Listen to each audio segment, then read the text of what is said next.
gotta tell you the truth. Full disclosure, you don't have to have MSC. You don't have to have me. You don't have to have Kay, or Laurel, or Polly, or Annette, or anybody else that speaks.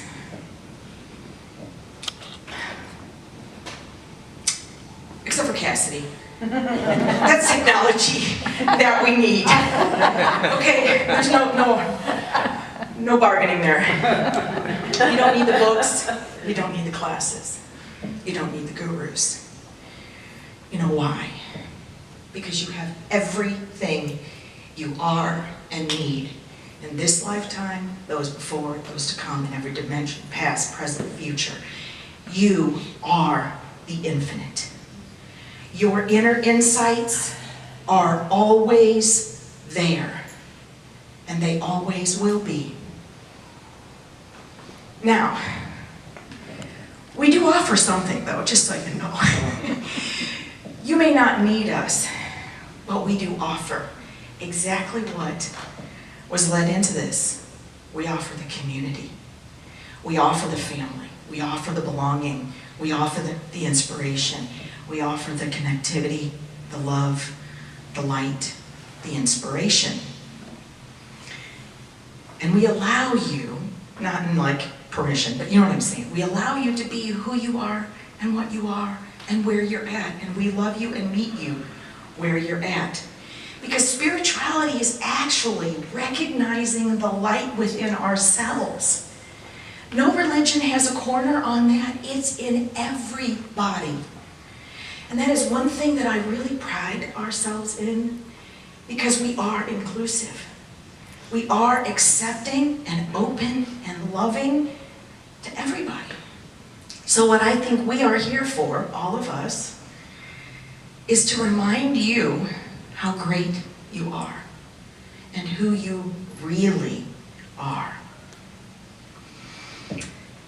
So the last year or so, I have just been driven and so inspired to talk over and over about this inner relationship, this inner self, this connection with your divine, and cultivating that relationship. And I think it's because I see so many of us, living like this human life and the spiritual life, when these are two absolutely beautiful aspects of ourselves that are better lived connected. Remember my little word I made up that one day, survival? I don't want us to be just surviving. I want us to be thriving. I don't come here to teach you anything. I come here to love you. Because in loving you and us loving each other is where our greatest learning really is at. Because I wish you all saw what I see. Because it's about know thyself. It's about looking within to know yourself. Looking within for your own empowerment. Looking within for your own answers. Looking within to let go of the self-doubt so the self-awareness can rise above. I found this, it's an unknown author. It says, only in my pain did I find my will. Only in my chaos did I learn to be still. Only in my fear did I find my might. And only in my darkness did I find my light. Believe it or not, other people are going to actually heal from us healing our wounds. This is our journey. Life's going to happen. And as we heal, other people heal. Your greatest message and ability to minister is going to sometimes come from our greatest hurts. I loved it when Polly shared that her dad said, you can't preach about sin unless you've done some sinning. I have quite a bit of material. But what I really want is for us to living. We want to live it. And I want to expand this whole concept of healing, because I think we sometimes think it's romantic relationships or some sort of a loss, and it's not. It can be anything and everything, to whatever it is relative to the person. I think it can be betrayal of friends. It can be conflict with our siblings. It can be parental family issues. It can be losses of parents, pets, of partners, of anything. It can be, bad business deal. It can be bad business partners. It can be houses and jobs and whatever it is. The thing of it is it's not about what's good, bad, right, or wrong, or comparison, because it's all relative. Doesn't mean that somebody else has gone through something worse or yours isn't as bad because, it's like, it's still relative. The key is to stay committed to removing the barriers within yourself and the barriers between ourselves. That is when you are truly being the spiritual warrior you were meant to be, committed to operating from that place of love. So, how do we know if we're progressing or operating from these inner insights? I'm going to just touch on a few. First one is set and hold boundaries. Yeah, I'm not going to tell you where I'm on that one. It's about, this is who I am. This is what's important to me. This is a deal breaker or it's not a big deal breaker. I don't really care about this or I care about that. It's what's important to me because I'm important and I deserve.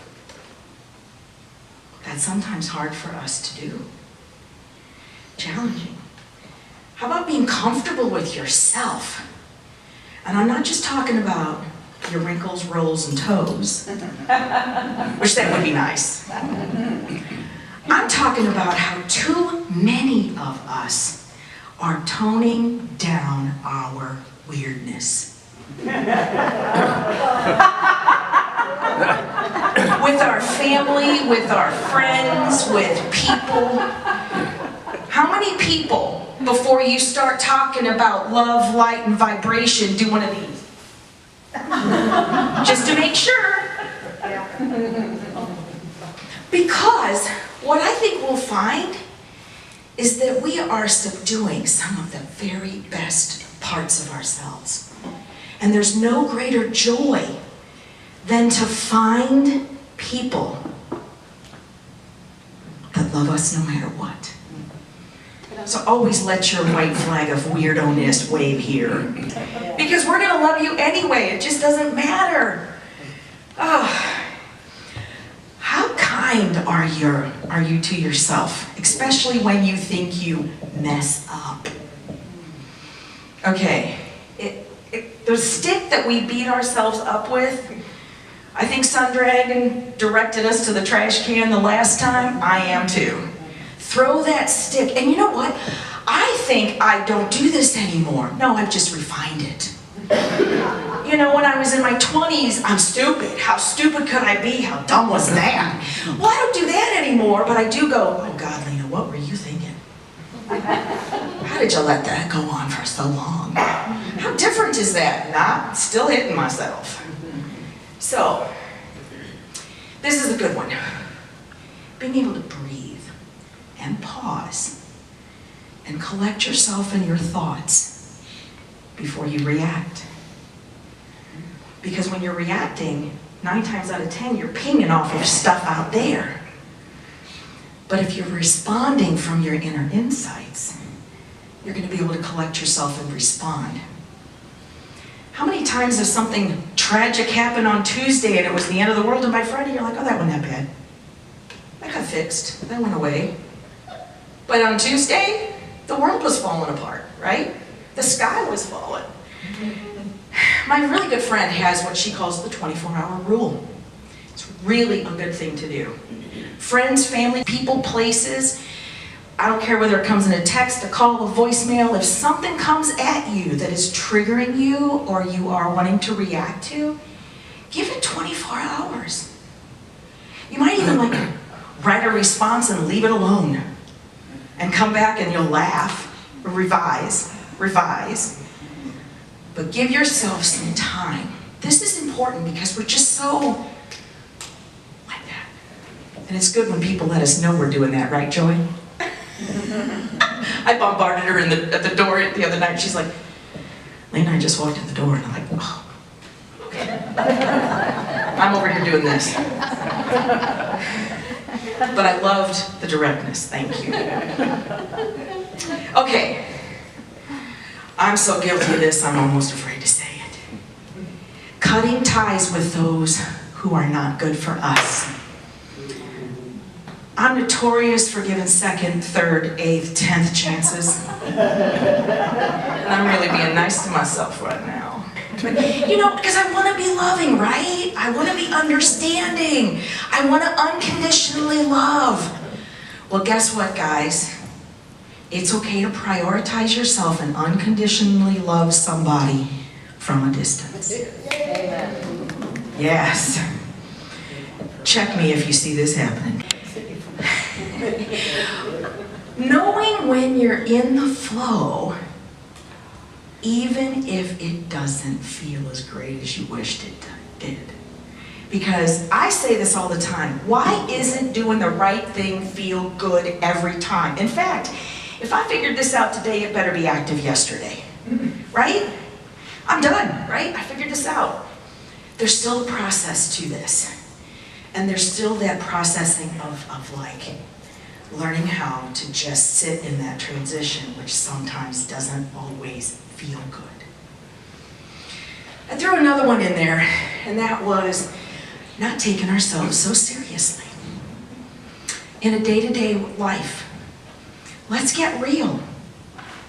We are visitors here. We are passing through this time, this space, this place. Our purpose is just to observe, maybe learn, maybe grow, definitely raise as much vibration, energy, as frequency as possible through love, and then we go back home, wherever that is for you. And thank God it's not our job to make people see our way or our truth or convince them, because it's not. What our job is to live it, is to model it. And whatever they do with it is up to them. Jane Goodall says, what you do makes a difference, and it's up to you the difference you want to make. So, I do not claim to be any sort of a techie, but I'm learning. And I'm learning all about this logarithm. If I can even say the word right sometimes. But anyway, I found it fascinating how much the law of attraction has in common with social media. Oh, you guys are knowing it. The universe functions much like social media in that it has its own energetic basis of a logarithm. So whatever you put most of your focus on, you're going to continue to see similar content. 2 examples. I love to paint my toenails, but I don't like to use the remover and stuff. Somebody tells me about peel-off nail polish. This is interesting. I Google it. I don't even hardly finish Googling it, and my social media is bombarding me with different brands of peel-off nail polish. I'm like, what? Alrighty. This goes even better. My son's, one of his classes, teacher sends me an email with a video on how to play the keyboard. We print out a cheat sheet and go try it. Before the day is up, my social media is being bombarded with people how to play a keyboard. That was my email. Okay, well that could be a whole nother talk. But the bottom line of it is it's the same way with us. Wherever you put your attention is where your energy is going to flow. So if you put your attention on fearful things that make you sad, it's going to bring about more things for you to view as sad and scary. If you focus on love and gratitude, then you will have reasons, more reasons to be happy. Real simply, it's kind of like when you decide to get a new car and then you see them everywhere. Right, exactly. It's so fun. So, little did I know, the law of attraction had so much to do with social media. So, as this message was developing, I'm just not grasping a good closing. And something popped into my head and I'm like, oh, well, I use that in another talk. But it was really good. And about that time, Studicator Davis posts it on Facebook. Cassidy shares it. And I'm getting it from friends, family, people I graduated from high school with, and I'm like, okay, I didn't even put that out there in social media in any way. That was just a thought. But I'm supposed to use it, so here we go. If you missed it the first time. It's about the 1950 study done by Harvard. A professor took rats and put them in water and made them tread water until they reached a point of exhaustion. 15 minutes. He pulls them out, dries them off, gives them a very brief rest, and puts them back in. Now, did they last less time because they were already worn out and tired? Did they last the 15 minutes because that's how much they lasted the last time? Or did they last longer? Anybody remember? Longer. Way longer. 60, and I'm talking 60 hours. This is 2.5 days. I'm like, wow. They did not get treats. They did not get incentives. They were operating on the belief something was going to happen. They had some sort of faith. Can you imagine? That's rats, man. We're supposed to be a little higher than that. What, as spiritual warriors, operating from our inner insights of love and light and peace, with that kind of belief that we know we're divine, and divine intervention is all around us, in us, through us, all the time, what's possible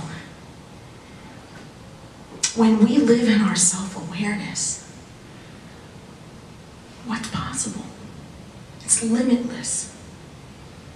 So keep swimming.